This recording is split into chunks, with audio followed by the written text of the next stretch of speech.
Hey everybody, Brooke Sann here. Okay, so today we're going to talk about what's my job as a wife. We're going to jump right in today. Um, the first thing I want to talk about a little bit is as a young girl, what did we think it was going to be? What did we think life as a wife was going to be like?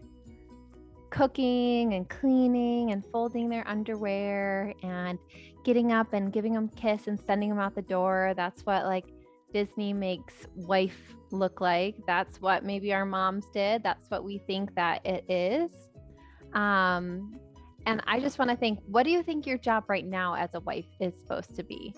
The first thing, I'm going to break it into 3 different categories. The first one is to make them our first priority, which is really hard because as moms, we have, all of the responsibility of having our children. We have a home to keep up. We have ourselves that we need to maintain. A lot of us have jobs that we have to work on. So very quickly, the husbands get the kind of tail end of the priority list. And I want to just take a moment to talk about why we should make them our first priority. So how do I want to say this? When we were designed to be together as partnership, and you can think about it any way you want, but for a religious person like me, we are designed to kind of have a partnership and create a family and work together to raise these children, right? So we're designed to come together at first, right? So a husband and a wife are married, we establish a relationship, and then we have children enter into our family. That's normally how it works. And of course, that's not how it works for everybody. We have single moms, we have single dads, we have mixed families, divorces, we have all different kinds. But just stay with me with this idea that ideally we want to establish a relationship, a very healthy relationship, and then have children join in. So what happens when they aren't our first priority? Not a lot of great things happen. When we put our kids first, when we put our house first, our job first, ourself first, even in selfish ways, very quickly we see our marriage kind of tearing apart, right? We see that disconnect. And it really just wedges this huge thing between us because we're not making them our first priority. The second thing we want to do is we want to love them and care for them. Like, it's so simple, ladies. Like, all we have to do is love them and care for them. But you know what else we do? Instead of, we think about all the things they're doing wrong. Their socks on the floor and their clothes they didn't put in the hamper and that whole to-do list that we gave them that they didn't do, or they didn't unload the dishwasher when we asked them to do it, or they didn't clear, the table, or whatever it is. We're seeing all the things that they're not doing. Loving someone innately is so easy. We're designed to love. We're designed to care for people, especially as women. We're nurturers by nature, right? We love to love people. We love to care for people. But you know why it gets so hard is because we really are creating this kind of protection. When they maybe do something that we don't like and we're feeling frustrated or annoyed, we quickly think that because we're not safe, we think that because they didn't do what we asked them to do, we feel this negative emotion, and so we naturally distance ourselves from them. We're doing exactly the opposite of what we want. We want to love, but we have this kind of fear that a lot of times is subconscious. We don't realize that we're creating this fear. We push people away because we don't want to get hurt. We don't love our spouse, our husband, wholeheartedly because we're trying to protect ourselves. We don't want to create any negative emotion. And what I'm saying is, let's prepare ourselves. Yeah, we might feel some negative emotion. Actually, we're guaranteed to feel negative emotion if you're in a marriage. Guaranteed. There's going to be a lot of it. So you have to ask yourself, do I want to stay in this relationship? Well, I made that decision 10 years ago. Well, almost 12 years ago when I got married. I want this. I'm going for it. I'm going to make this marriage the best I can make it. Not dependent on what my husband thinks or what my husband does, but I'm going to love as much as I can love. I'm going to care for him as much as I can care for him. You know why? Because that's what I want to do. I want to love. I want to be loved. I want to create a family and a home full of it. And that doesn't mean I don't get frustrated and annoyed and irritated, because I do, but that's part of it. That's what we signed up for. Being married, we signed up for a lot of discomfort, a lot of it. So caring for them, let's talk about that for a second. When I first got married, I thought of it a little differently. I thought it like you clean for them, you cook for them when they come home, you have everything laid out and you clean up after them. Like I thought, you buy all their favorite things. Like I thought that's what caring meant, is doing all those things for them. And then I found myself getting really bitter because I wasn't taking care of myself. I was caring for my husband, even the dogs, and I wasn't taking care of myself. So then this resentment came up, because resentment comes when we're not meeting our own needs. So then I had to backtrack a little bit in my relationship and say, okay, I am feeling bitter towards my husband because I'm taking great care of him, but I'm not taking great care of me. And so then I had to remind myself, okay, if I want to show up as the best version of myself, if I want to show up as the best wife I can be, then I need to take care of myself first. So then I started taking care of myself. And you know what? My relationship got even better. I was meeting all my emotional, physical, spiritual needs. And then when my husband and I got together, it was just so exciting. I could just love him. I wasn't dependent on him to feel a certain way. I didn't seek his approval or his support or love or validation, even though I love hearing that. And I want to hear that, but I didn't need that for him.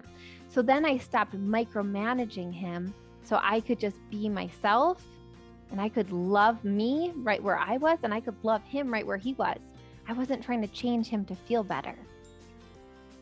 We're designed to love and to care for people. We love to do that.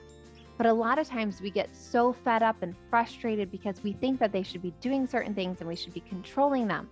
But let's just allow our husbands to be who they are. Let's not try to change them.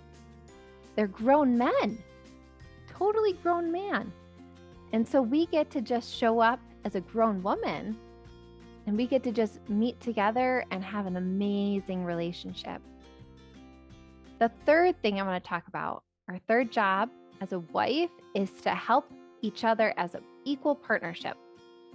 So obviously, I'm not going to talk to you about what your husband should be doing, okay? Because everybody's roles are a little differently. In our family, I work and my husband works. I work mostly part-time and my husband works full-time. So some families are different. Sometimes the husband's the stay-at-home dad. Sometimes, it's 50-50. Sometimes, it's stay-at-home mom and the dad works full-time. So, but then we kind of have all of these responsibilities, right? We have garbage and cars and lawns and, house jobs and chores and grocery shopping and cooking and cleaning, and right? There's so many of them. And I remember when I was a new mom, I was feeling so overwhelmed because here I was trying to be a working mom. So I was working, and then I would come home and I was trying to be a full-time mom. I was trying to do all of the cooking, all of the cleaning, all of the grocery shopping, all of the mom roles. And I realized very quickly, like, wait a second, this isn't working. Like, I can't do everything. I'm a working woman too. So then we had to have a little conversation, and some of my responsibilities I had to kind of pass over to my husband and say, hey, do you think you could take this on? Or do you think you could take that on? And we had a little discussion and tried to figure out like how it's going to work for us. And it's a constant change, right? In a partnership, we're constantly working together. We are the team. I tell my husband all the time, I am your greatest fan. I love you so much, and I want to work together so we can figure out what works for us. And that's not to say that we don't have tons and tons of challenges and trials and arguments. That's part of it. That is part of a marriage, part of a relationship. And of course, there might be circumstances where a relationship ends. And that's very sorrowful. And you're going to be grieving that and mourning that totally. And that's okay. That doesn't mean it's a failure.